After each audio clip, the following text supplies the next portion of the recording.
ঘুম ভাঙার পর বিছানায় বসে ভাবছিলাম, স্বপ্নে যা দেখলাম সেটার কি সত্যি কোনো সত্যতা আছে? হঠাৎ ফোনটা বেজে উঠল।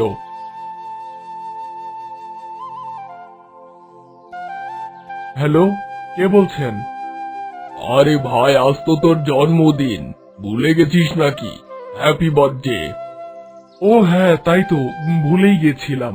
তা কেমন আছিস তুই? আমার কথা রাখ, তোর কি খবর সেটা বল।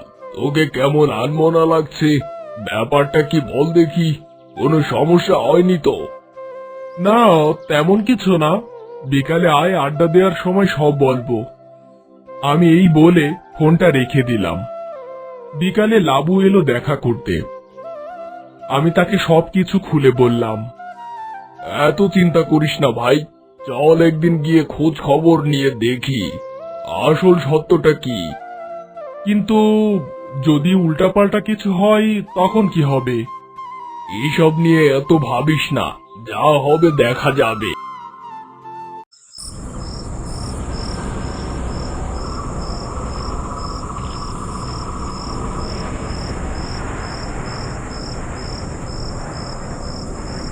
রাস্তায় সেই চায়ের দোকান দেখতে পেলাম।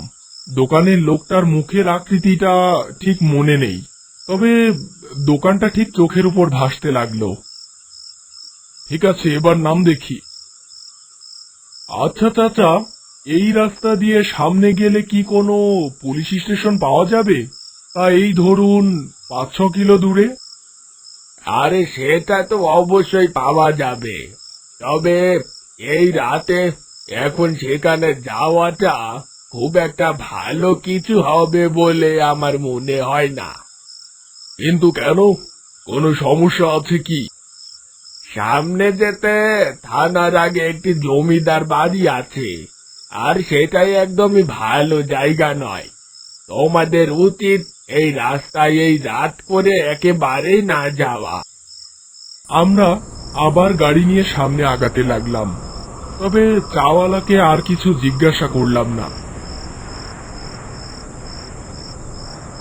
2-2.5 কিলো সামনে আসতেই একটি বাড়ি দেখতে পেলাম।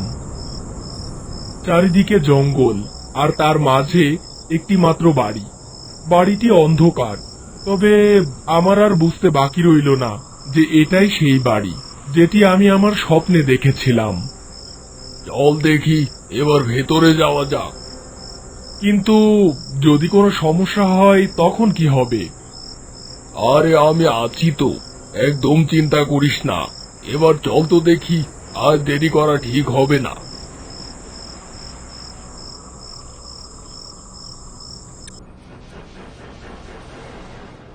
আমরা বাড়ির ভেতরে প্রবেশ করলাম। বাড়িটি ঠিক আমার স্বপ্নে দেখা বাড়িটি, কিন্তু আশেপাশে তেমন কাউকে দেখতে পাচ্ছি না। আমরা বাড়ির ভেতরের সবকিছু ভালো করে দেখতে লাগলাম। কোথায় রে তোর সেই ভূত আঙ্কেল?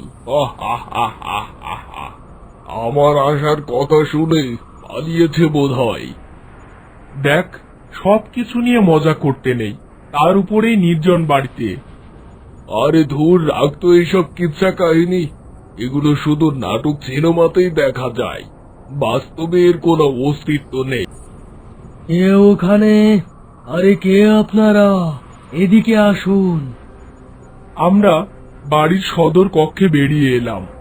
লোকটি আমাদের দিকে তাকিয়ে কেমন যেন একটা রাগান্বিত ভাব করলো, আর তার সামনে কাঠের স্তূপে আগুন জ্বলছে। আমরা একটু ভয় পেলাম, আগে সেখানে কিছুই ছিল না।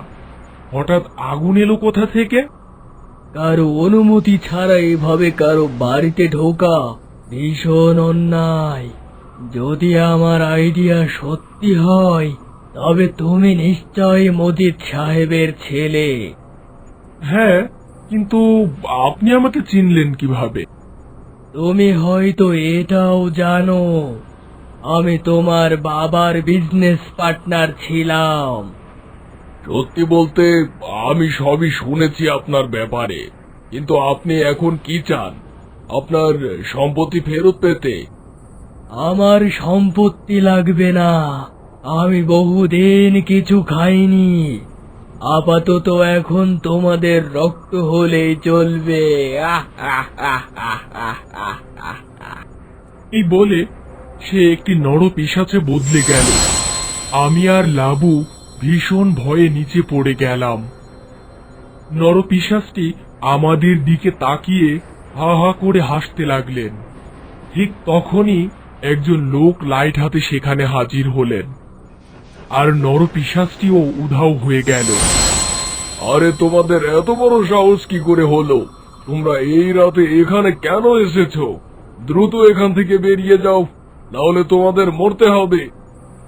আমরা খুব দ্রুত বাইরে বেরিয়ে এলাম।